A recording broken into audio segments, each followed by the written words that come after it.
Welcome to free online classes of physics with Lambor sir. So dear students, let us learn the one more law.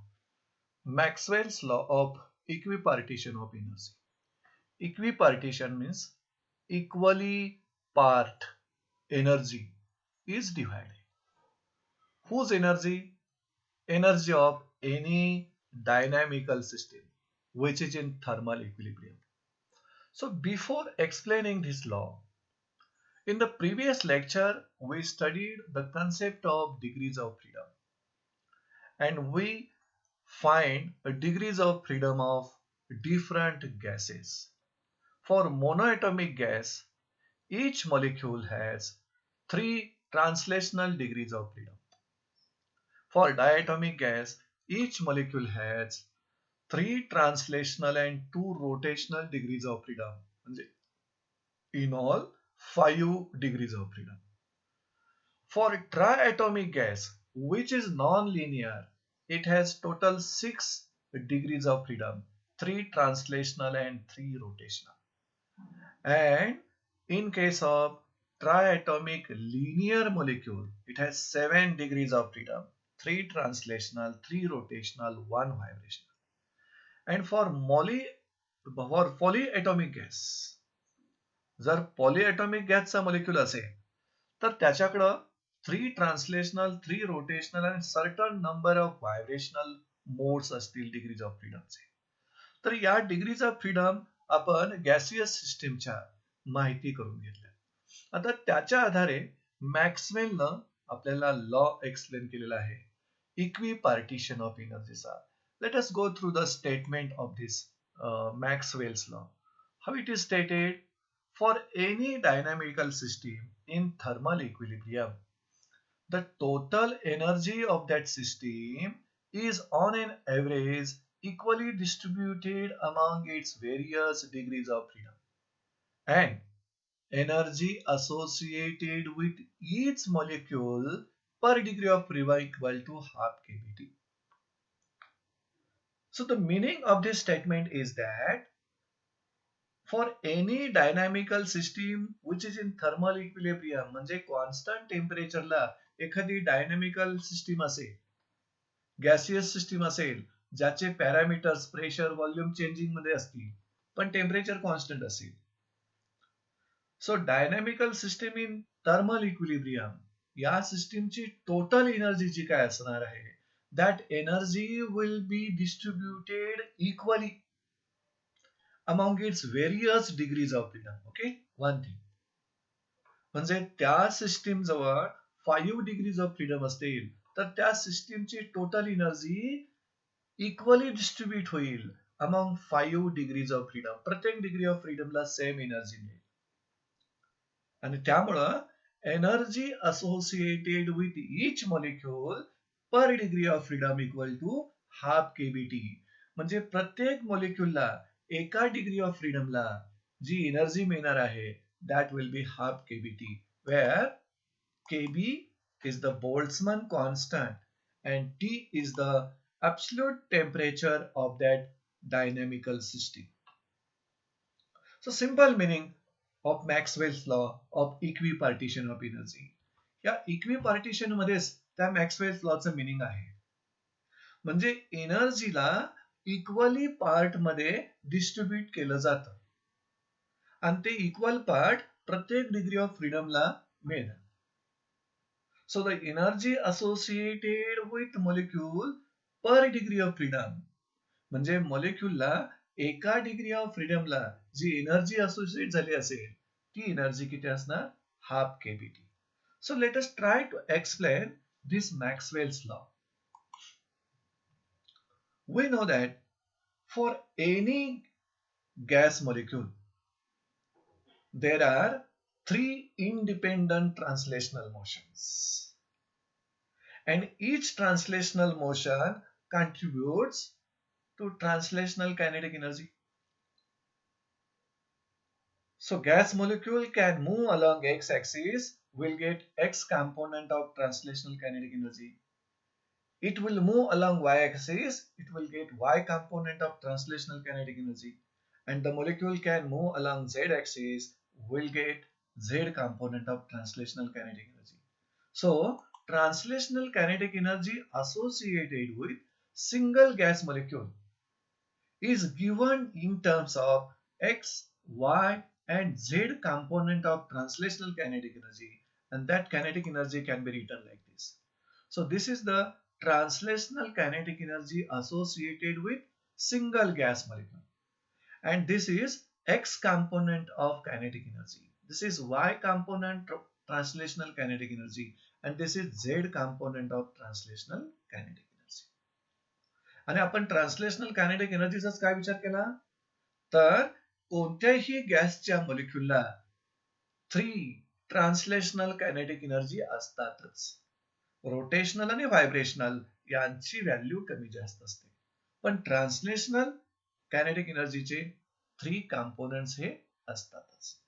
So translational kinetic energy associated with single gas molecule in terms of X, Y and Z component of kinetic energy इथं आपण लिहिलेले आहे. But for a gas at given temperature, एखाद्या गॅसचं temperature जर fix असेल तर त्याची average value of kinetic energy, त्या गॅसची average value, the average value of kinetic energy is denoted as this notation. म्हणजे हा जो ब्रॅकेट आहे, हा ब्रॅकेट ऍव्हरेज व्हॅल्यू याच्या मिनिंग साठी घेतलेला आहे. आणि कुणाची ऍव्हरेज व्हॅल्यू? कायनेटिक एनर्जीची. त्यामुळे इथं जी काय ट्रान्सलेशनल कायनेटिक एनर्जी तुम्हाला मिळेल आहे सिंगल गॅस मॉलिक्युलची, त्या ट्रान्सलेशनल कायनेटिक एनर्जीला ऍव्हरेज व्हॅल्यूच्या नोटेशन मध्ये तुम्ही असं लिहू शकता. आणि आपण रीड करणार आहात, average translational kinetic energy of single gas molecule is equal to average X component of translational kinetic energy plus Y component of translational kinetic energy plus average Z component of translational kinetic energy. या पद्धतीनं average value of kinetic energy denote करू शकता या specific ब्रॅकेटच्या मदतीनं. But average value of kinetic energy of gas molecule at temperature T is given as series. Average value of a gas molecule at temperature T. आता ही जी average value आहे, ही average value आपण RMS speed मध्ये किंवा relation between average kinetic energy of gas molecule and its absolute temperature हे article study करताना total average kinetic energy of gas equal to 3/2 n kBT असं study केलं होतं. मग इथं n टर्म का मिळत नाही? n जर टर्म घेतला तर ती total average kinetic energy of gas होईल. पण इथं आपल्याला average kinetic energy of a gas molecule पाहिजे, म्हणजे पर मॉलिक्यूल काढायचे आहे, म्हणून इथं मॉलिक्यूलला डिवाइड केलं आहे. That's why this equation 2 gives average value of kinetic energy of gas molecule at temperature T. म्हणजे सिंगल गॅस मॉलिक्यूलची कायनेटिक एनर्जीची ऍव्हरेज व्हॅल्यू आपल्याला 3/2 kBT न मिळतं. आणि इक्वेशन 1 मध्ये देखील आपल्याला सिंगल गॅस मॉलिक्यूलची ऍव्हरेज कायनेटिक एनर्जी मिळालेली आहे, ट्रान्सलेशनल कायनेटिक एनर्जी मिळालेली आहे. त्यामुळे इक्वेशन 1 आणि 2 ला जर तुम्ही कंपेअर केला, comparing equations 1 and 2, we are getting average value of kinetic energy of single gas molecule. त्यामुळं इक्वेशन 1 ची राईट हँड साइड आणि 2 ची राईट हँड साइड इक्वल सिद्ध होणार. So we can equate this. Therefore 3 components of translational kinetic energy यांचे addition equal to 3/2 kBT.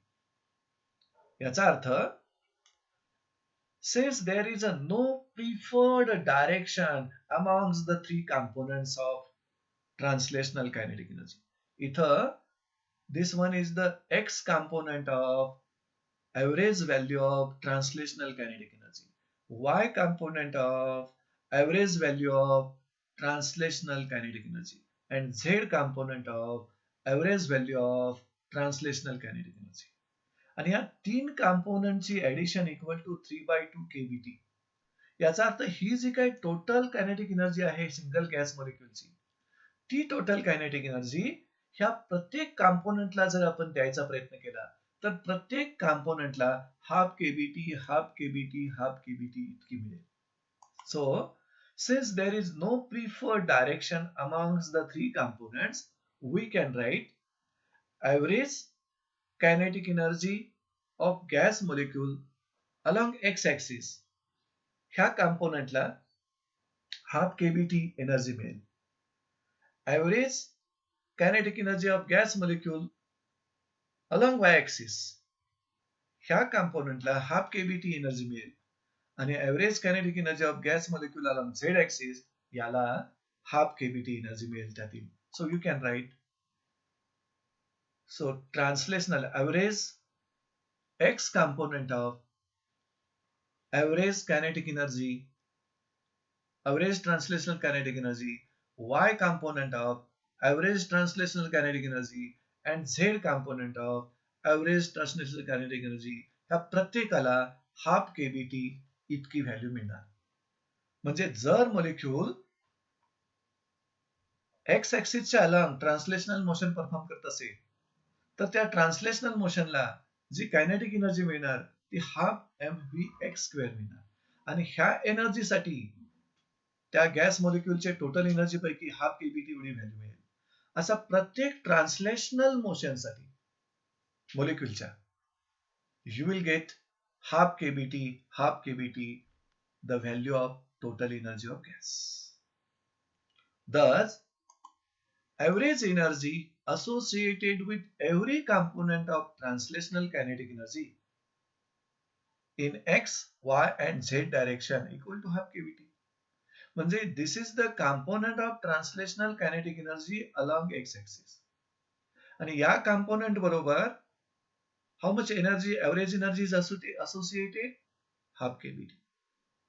This is the y component of translational kinetic energy. आणि या y component बरोबर किती average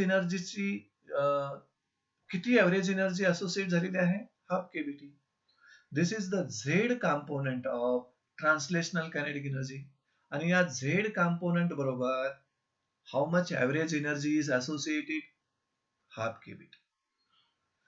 so 3 translational degrees of freedom that single gas molecule has.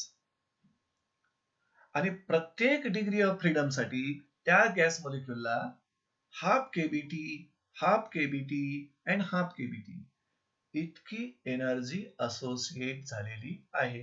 हे आपल्याला यावरून, या equation वरून क्लिअर होतं. So this is how we can explain Maxwell's law of equipartition of energy.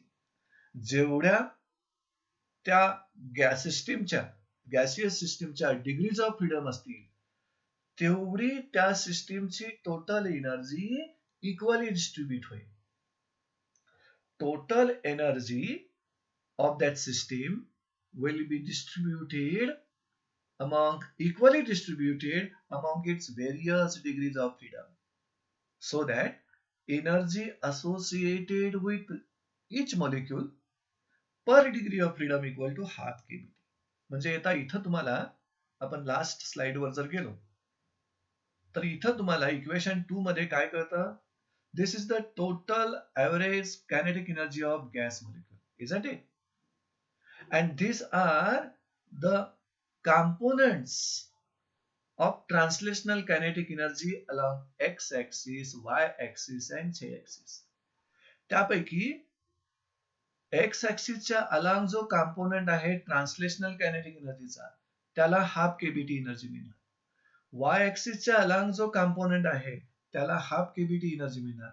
आणि झेड ऍक्सिसच्या अलॉंग जो ट्रान्सलेशनल एनर्जीचा कॉम्पोनंट आहे त्याला देखील हाफ केबीटी इतकीच एनर्जी मिळणार. याचा अर्थ एखाद्या सिस्टीमची जी काही टोटल एनर्जी आहे that total energy is equally distributed among its various degrees of freedom. त्यामुळं energy associated with each molecule per degree of freedom is equal to half k B T. Let us try to clear the law in detail in the further discussion. So for a monoatomic gas, describe the energy associated with each degree of freedom. आपल्याला माहिती आहे degree of freedom साठी आपण हा short form use करत आहोत, degree of freedom. मग कोणत्या गॅससाठी? मोनोएटॉमिक गॅससाठी आपल्याला एनर्जी डिस्क्राइब करायची associated with each degree of freedom. आणि आपल्याला माहिती आहे मोनोएटॉमिक गॅसचा जो मॉलिक्यूल आहे त्या मॉलिक्यूल जवळ total number of degrees of freedom किती आहेत? 3 आहेत. आणि त्या 3 पण कशातल्या आहेत? ट्रान्सलेशनल डिग्रीज ऑफ फ्रीडम आहेत. So for monoatomic gas each molecule has 3 translational degrees of freedom. Therefore, at temperature T, म्हणजे त्या मोनोएटॉमिक गॅसचं जर टेम्परेचर T कॉन्स्टंट ठेवला तर total average kinetic energy of each molecule, आता त्या प्रत्येक मॉलिक्यूलची जी टोटल ऍव्हरेज कायनेटिक एनर्जी मिळणार ती कायनेटिक एनर्जी म्हणजे 3 ट्रान्सलेशनल कायनेटिक एनर्जीची ऍडिशन येणार. आणि त्यापैकी एक ट्रान्सलेशनल कायनेटिक एनर्जीचा component along X axis, Y axis आणि झेड ऍक्सिस असणार. So total energy, total average kinetic energy of each molecule equal to translational kinetic energy. ट्रान्सलेशनलच का? तर त्या गॅस मॉलिक्यूल जवळ फक्त 3 इंडिपेंडंट ट्रान्सलेशनल मोशन्स आहेत. डिग्रीज ऑफ फ्रीडम फक्त 3च आहेत ट्रान्सलेशनल मोशनसाठी. म्हणून मोनोएटॉमिक गॅस मॉलिक्यूल जवळ फक्त ट्रान्सलेशनल कायनेटिक एनर्जी येणार. आणि त्याचे 3 कंपोनेंट्स कोणते पहा. This is the component of translational kinetic energy along X axis, component along y-axis and component along z-axis. This is your equation 1. So this equation contains 3 quadratic terms, that means square terms in velocity. According to law of equipartition of energy. आता equation 1 मध्ये तुम्हाला monoatomic गॅसच्या एका मॉलिक्यूलची total energy इथे मिळाली in terms of component of translational kinetic energy. But what the law of equipartition of energy says? According to law of equipartition of energy, energy associated with each molecule per degree of freedom is how much? Half kBT. But this is the component of translational kinetic energy along x-axis. मग या component बरोबर किती energy associate झालेली आहे? Half kBT. Just we have explain. Y ऍक्सिसच्या अलॉंगचा जो component आहे ट्रान्सलेशनल कायनेटिक एनर्जीचा त्याच्याशी किती एनर्जी असोसिएट झालेली आहे? Half kBT. म्हणजे या प्रत्येक स्क्वेअर टर्म जो आहे त्याच्याशी असोसिएट झालेली एनर्जी हाफ केबीटी इतकी येणार. So equation 1 becomes total energy of that monoatomic gas molecule equal to half kBT for X component, half kBT for Y component and half kBT for Z component of translational kinetic energy. So total you will get 3 by 2 kBT. So this is the total average kinetic energy of monoatomic gas molecule. एका gas मॉलिक्यूलची, monoatomic गॅसच्या एका मॉलिक्यूलची total average kinetic energy is equal to 3 by 2 kBT. आणि 3 by 2 kBT का मिळालं? त्या गॅस मॉलिक्यूल जवळ 3 ट्रान्सलेशनल डिग्रीज फ्रीडम आहेत. आणि प्रत्येक डिग्री ऑफ फ्रीडम साठी how much energy is associated? Half k B T. So 3 translational degrees of freedom multiplied by half KBT, you will get 3 times half kBT. So in this way we describe the energy associated with each degree of freedom for monoatomic gas. So let us try to explain same concept but for diatomic gas. For diatomic gas, describe energy associated with each degree of freedom. So dear students, here we will consider 2 cases separate. In case first, we consider a rigid diatomic gas molecule. आणि second केस मध्ये आपण non rigid diatomic gas molecule consider करून describe करूया energy associated with each degree of freedom. So we know that for diatomic gas, मग त्यामध्ये hydrogen असेल, oxygen, nitrogen, carbon monoxide या प्रकारचे जे काही गॅसेस आहेत, each molecule has 3 translational degree of freedom and 2 rotational degree of freedom. Means there are total 5 degrees of freedom. म्हणजे diatomic गॅसचा कोणताही मॉलिक्यूल तुम्ही घ्या, त्या मॉलिक्यूल जवळ टोटल 5 डिग्रीज ऑफ फ्रीडम आहेत. 3 ट्रान्सलेशनल आणि 2 रोटेशनल. मग आपल्याला हे डिस्क्राईब करायचं आहे. मग या प्रकारच्या गॅस मॉलिक्यूल जवळ टोटल किती एनर्जी असोसिएट झाली असेल. So let us try to explain. At temperature T, म्हणजे डायटोमिक गॅसला जर कॉन्स्टंट टेम्परेचर टी ला जर तुम्ही ठेवला असाल तर total average kinetic energy of each molecule पहा.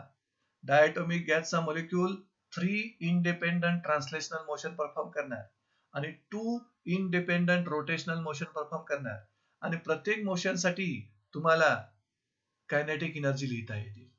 त्यामुळे 3 ट्रान्सलेशनल कायनेटिक एनर्जीचे 3 कंपोनेंट्स मिळतील तुम्हाला along x, Y and Z axis.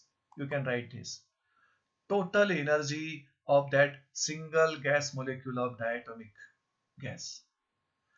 Translational kinetic energy plus rotational kinetic energy. कारण त्या गॅस मॉलिक्यूल जवळ 3 ट्रान्सलेशनल डिग्रीज ऑफ फ्रीडम आहेत आणि 2 रोटेशनल डिग्रीज ऑफ फ्रीडम आहेत. त्यामुळे इथं 3 कंपोनेंट्स तुम्हाला मिळाले ट्रान्सलेशनल कायनेटिक एनर्जीचे along X axis, Y axis and Z axis. आणि 2 रोटेशनल डिग्रीज ऑफ फ्रीडम आहेत. कारण तो डायटोमिक गॅसचा जो मॉलिक्यूल आहे, ज्या ऍक्सिसवर आहे त्या ऍक्सिस भोवतीची मोमेंट ऑफ इनर्शिया नेग्लिजिबल आपण समजलेली आहे. त्यामुळे रिमेनिंग 2 ऍक्सिस भोवतीच त्याची मोमेंट ऑफ इनर्शिया आपण विचारात घेतो. That's why it has 2 rotational degrees of freedom.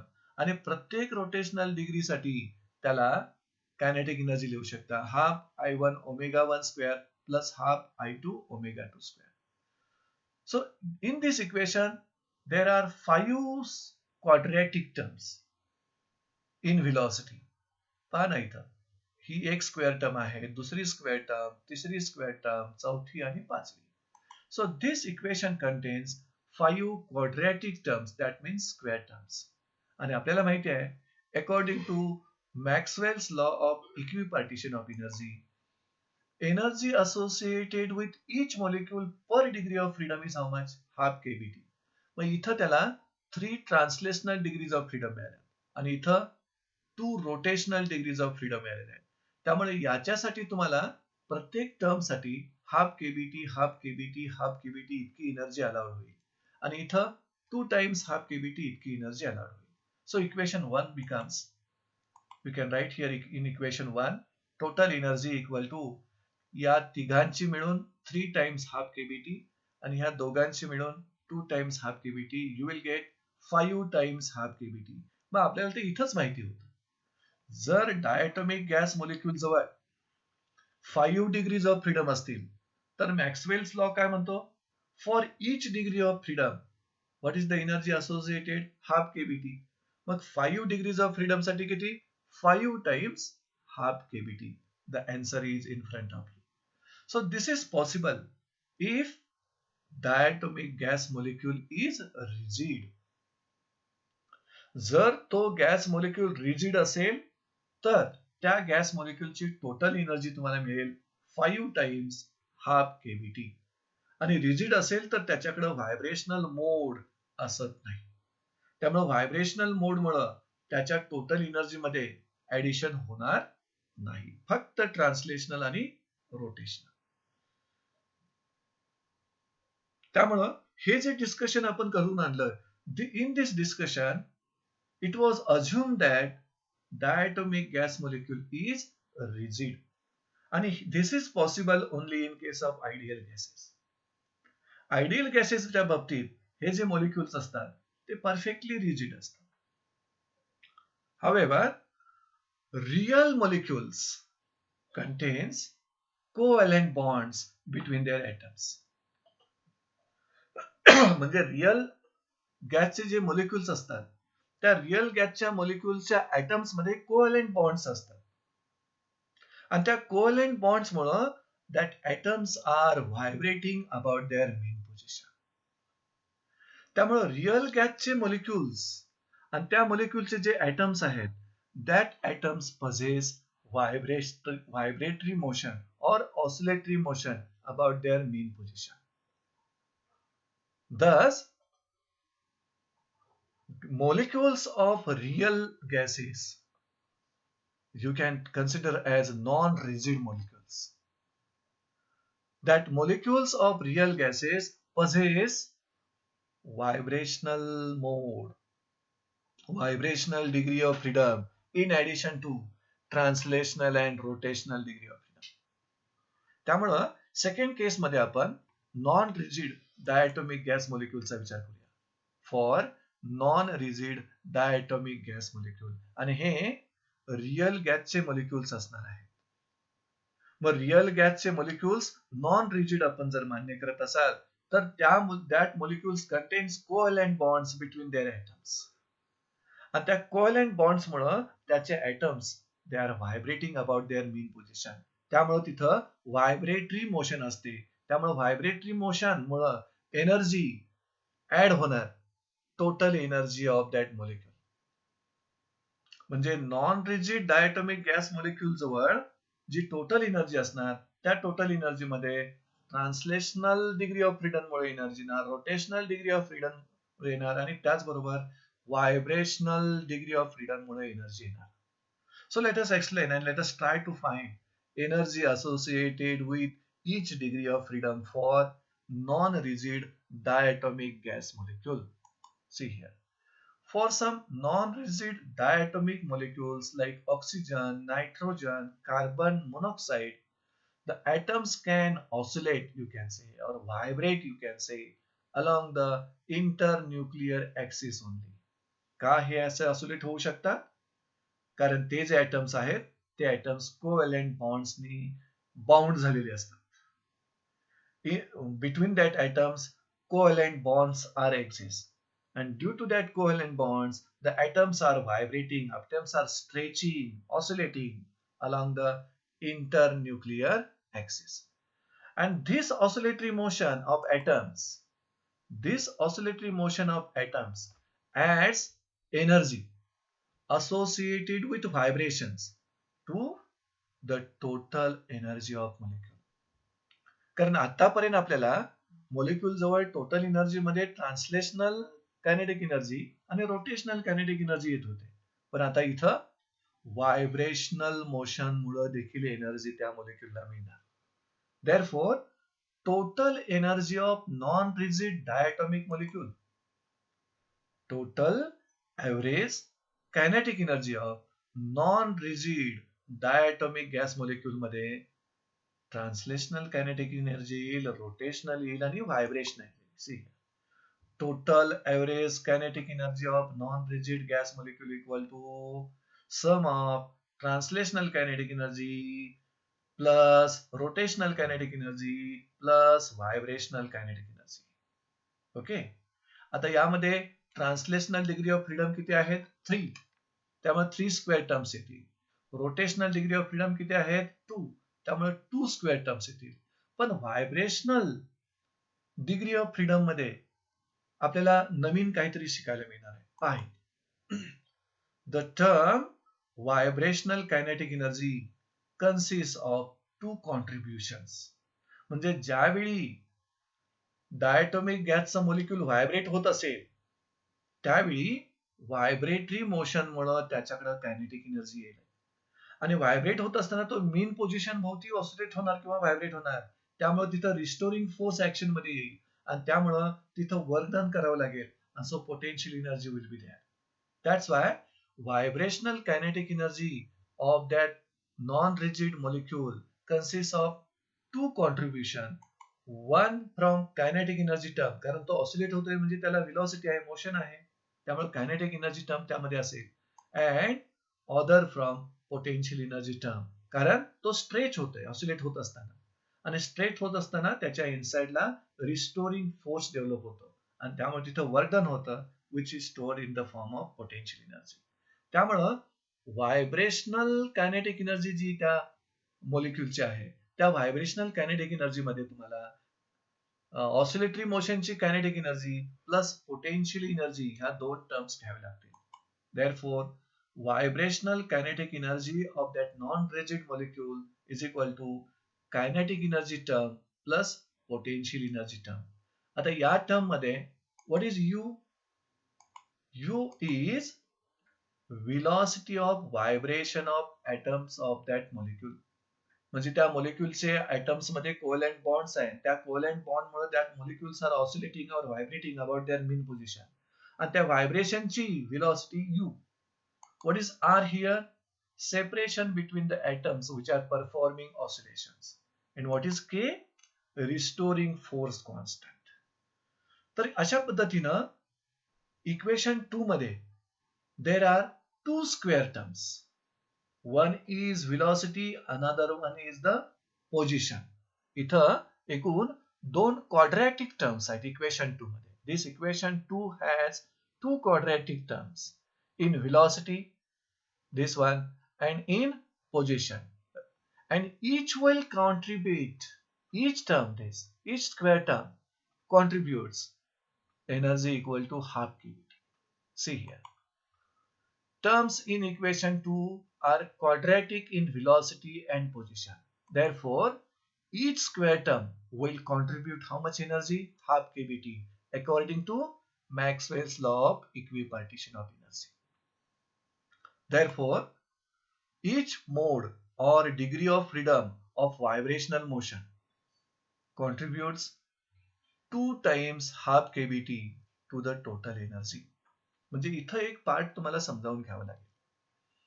म्हणजे जर एखाद्या मॉलिक्यूलला 1 व्हायब्रेशनल डिग्री ऑफ फ्रीडम असेल तर त्या एका व्हायब्रेशनल डिग्री ऑफ फ्रीडम मध्ये दोन टर्म्स असतात, दोन स्क्वेअर टर्म्स असतात. एक कायनेटिक एनर्जी मुळे आणि दुसरी पोटेन्शियल एनर्जी मुळे.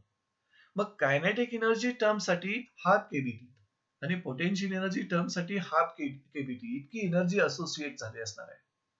That's why this sentence each mode of vibrational motion किंवा each degree of freedom of vibration motion contributes two terms half kVt म्हणजे 2 times half kVt. त्यातील एक half kVt kinetic energy term साठी आणि एक half kVt potential energy term साठी, and that will add to the total energy of that gas molecule. मग आपण equation 1 मध्ये टोटल एनर्जी गॅस मोलिक्युलची कशी लिहिली होती? Sum of translational, sum of rotational, and sum of vibrational. See here.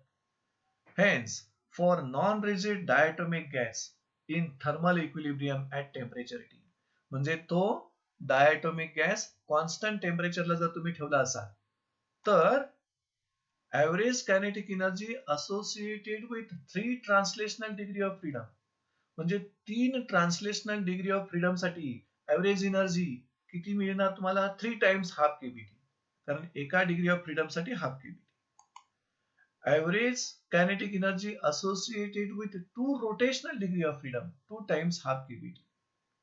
But average kinetic energy associated with 1 vibrational degree of freedom याच्यासाठी मात्र 2 times half k B T, कारण each vibrational mode, each vibrational degree of freedom contributes two square terms, one for kinetic energy and one for potential energy. आणि प्रत्येक square term जवळ half KBT इतकी एनर्जीचा part असतो. That's why. So equation 1 will become, आता equation 1 मध्ये this is the translational kinetic energy, equation 1 मध्ये this is the rotational kinetic energy, आणि इक्वेशन 1 मध्ये this is the vibrational kinetic energy. त्यामुळे इक्वेशन 1 मध्ये तुम्ही असं लिहू शकता total energy equal to 3 times half kVt, 2 times half kVt, and 2 times half kVt. So, in this way, we will complete this article.